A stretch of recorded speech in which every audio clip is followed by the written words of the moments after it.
দিল্লির ক্ষমতার অলিন্দে কান পাতলে এখন একটাই শব্দ শোনা যাচ্ছে, আতঙ্ক। দেশের সবচেয়ে শক্তিশালী সরকার, যারা সাধারণত বিরোধীদের বা সমালোচকদের খুব একটা তোয়াক্কা করে না, তারা কার্যত থরথর করে কাঁপছে। তড়িঘড়ি ডাকা হচ্ছে একের পর এক জরুরি বৈঠক, খোদ প্রধানমন্ত্রীকে চরম ক্ষুব্ধ হতে দেখা যাচ্ছে। আর দেশের শীর্ষ আদালতের প্রধান বিচারপতি প্রকাশ্যে এজলাসে বসে চরম ক্ষোভ প্রকাশ করলেন। কিন্তু হঠাৎ কি এমন ঘটলো? এমন কি ভুল করে বসলো সরকার, যার জন্য সুপ্রিম কোর্ট এতটা ভয়ঙ্কর রূপ ধারণ করলো? সত্যিটা কি? কেন এই নজিরবিহীন সংঘাত? প্রধান বিচারপতি রুদ্র মূর্তি দেখে কেন হঠাৎ থরথর করে কাঁপতে শুরু করলো গোটা সরকার? কেন সূত্রের পর সূত্র দিয়ে খবর ছড়ানো হচ্ছে যে প্রধানমন্ত্রী ভীষণ ক্ষুব্ধ, জবাবদিহি চাইছেন এবং কাউকে ছাড় দেওয়া হবে না? বন্ধুরা, এই মুহূর্তে দেশের রাজনৈতিক আকাশে এক অদ্ভুত ঝড় বইছে, যার কেন্দ্রে রয়েছে সুপ্রিম কোর্ট বনাম কেন্দ্র সরকার। আর সেই ঝড়ের চোখে দাঁড়িয়ে আছেন স্বয়ং প্রধান বিচারপতি সূর্যকান্ত, যার এক একটি মন্তব্য সরকারের ভিত কাঁপিয়ে দিয়েছে। কারণ এমন একটা ঘটনা সামনে এসেছে যা সরকার কল্পনাতেও ভাবেনি। গত 24 ঘন্টা ধরে একের পর এক খবর, সবই সূত্র নির্ভর, সবই অস্বস্তিকর। উদ্দেশ্য একটাই, দেশবাসীকে জানানো যে প্রধানমন্ত্রী নরেন্দ্র মোদী চরম অসন্তুষ্ট।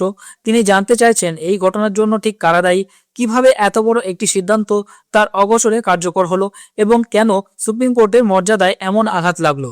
পরিস্থিতি এমন জায়গায় পৌঁছেছে যে প্রধান বিচারপতি সূর্যকান্ত নিজে প্রকাশ্যে বলেছেন, আমরা জবাবদিহি চাই।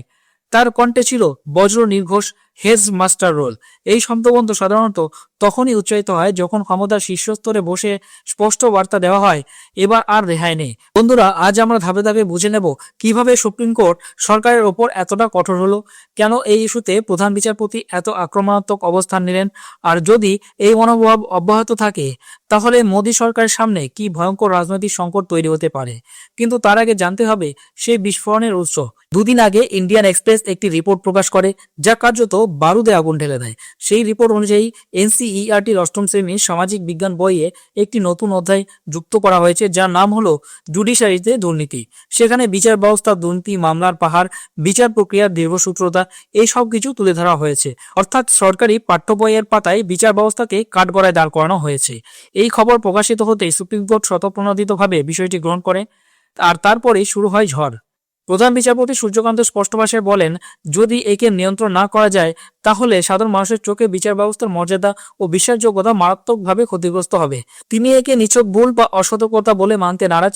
তার মতে এটি একটি সুপরিকল্পিত কৌশল, একটি ক্যালকুলেটিভ মুভ, যার উদ্দেশ্য বিচার ব্যবস্থার সম্মান, মর্যাদা ও সামাজিক গ্রহণযোগ্যতাকে দুর্বল করা।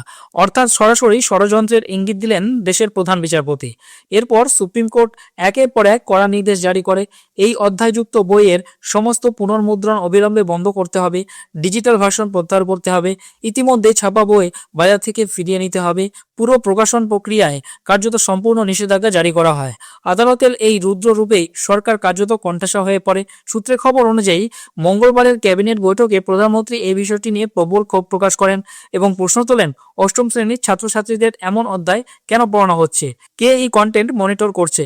কার অনুমোদনে এই পরিবর্তন হলো? এখানে গল্প আরো রহস্যময় হয়ে ওঠে। বৈঠক হয়েছিল মঙ্গলবার, অথচ মোদির ক্ষোভের খবর সামনে আসে বৃহস্পতিবার সন্ধ্যায়। অর্থাৎ প্রায় দুদিন পর সূত্র মারফত এই বার্তা ছড়ানো হয়। শিক্ষামন্ত্রী ধর্মেন্দ্র প্রধানও প্রকাশ্যে বলেন, দায়ীদের চিহ্নিত করা হবে। কিন্তু প্রশ্ন উঠছে, এনসিইআরটির বই কি হঠাৎ করে ছাপা হয়ে যায়? একেবারে না। দেশের শিক্ষানীতি অনুযায়ী পাঠ্য বইয়ের সামান্য পরিবর্তনের ক্ষেত্রেও একাধিক বৈঠক, বিশেষজ্ঞ কমিটির মতামত, সুপারিশ, অনুমোদনের দীর্ঘ প্রক্রিয়া থাকে। তাই এমন একটি সংবেদনশীল অধ্যায় হঠাৎ করে ঢুকে যাওয়া প্রায় অসম্ভব। আর এখানে উঠে আসে সবচেয়ে বড় রাজনৈতিক প্রশ্ন, দেশে কি দুর্নীতি কেবল বিচার ব্যবস্থাতে সীমাবদ্ধ?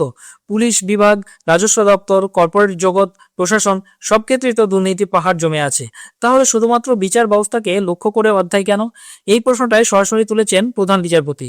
তার নেতৃত্বাধীন বেঞ্চ, যেখানে বিচারপতি জয়মাল্য বাগচি এবং বিচারপতি বিপুল এম পাঞ্জলিও ছিলেন, স্কুল শিক্ষা দপ্তরের সচিব, শিক্ষা মন্ত্রকের সচিব এবং এনসিইআরটির ডিরেক্টরকে নোটিশ পাঠিয়ে জানতে চেয়েছে কেন তাদের বিরুদ্ধে আদালত অবমাননার মামলা শুরু করা হবে না। প্রধান বিচারপতি স্পষ্ট ঘোষণা করেছেন, আমরা গভীর তদন্ত চাই। কোন বৈঠকে কত ঘন্টা আলোচনা করে এই সিদ্ধান্ত নেওয়া হলো, সব খুঁটিনাটি আমাদের জানাতে হবে। তিনি আরও বলেন, বিচার ব্যবস্থার প্রধান হিসাবে আমার দায়িত্ব হলো দায়ী ব্যক্তিকে খুঁজে বের করা। একাধিক ব্যক্তি দায়ী হলে সবার বিরুদ্ধে ব্যবস্থা নিতে হবে। জবাবদিহি নিশ্চিত না হওয়া পর্যন্ত এই প্রক্রিয়া বন্ধ হবে না। এই বক্তব্যের মধ্যে লুকিয়ে আছে সরকারের জন্য সবচেয়ে বড় সতর্কবার্তা। এই মুহূর্তে সরকার চরম চাপে। এর আগেও ইউজিসি গাইডলাইন নিয়ে দেশজুড়ে আন্দোলনের তীব্র প্রতিবাদ হয়েছিল, কিন্তু তখনও মন্ত্রীরা কার্যত নীরব ছিলেন। এবারও একই ছবি, অথচ বাস্তবতা হলো এই ধরনের সিদ্ধান্ত কখনোই নিচুতলার আমলারা একা নেন না। 2014 সালের পর থেকে পাঠ্য বইয়ে ধারাবাহিকভাবে বহু পরিবর্তন আনা হয়েছে, যাকে ঘিরে বিরোধীরা ইতিহাস বিকৃতির অভিযোগ তুলেছে। ফলে এটিকে নিছক প্রশাসনিক ভুল বলে উড়িয়ে দেওয়া রাজনৈতিকভাবে অত্যন্ত কঠিন। অনেকের মতে সরকার প্রায়ই ওয়াটার টেস্ট করে প্রথমে কিছু বিতর্কিত প্রস্তাব সামনে আনে, জনমত ও রাজনৈতিক প্রতিক্রিয়া দেখে, তারপর প্রয়োজনে পিছু হটে। এই ঘটনাও হয়তো তেমনই একটি পরীক্ষা ছিল, কিন্তু এবার সুপ্রিম কোর্টের কঠোর অবস্থান সেই কৌশলকে ভেস্তে দিয়েছে।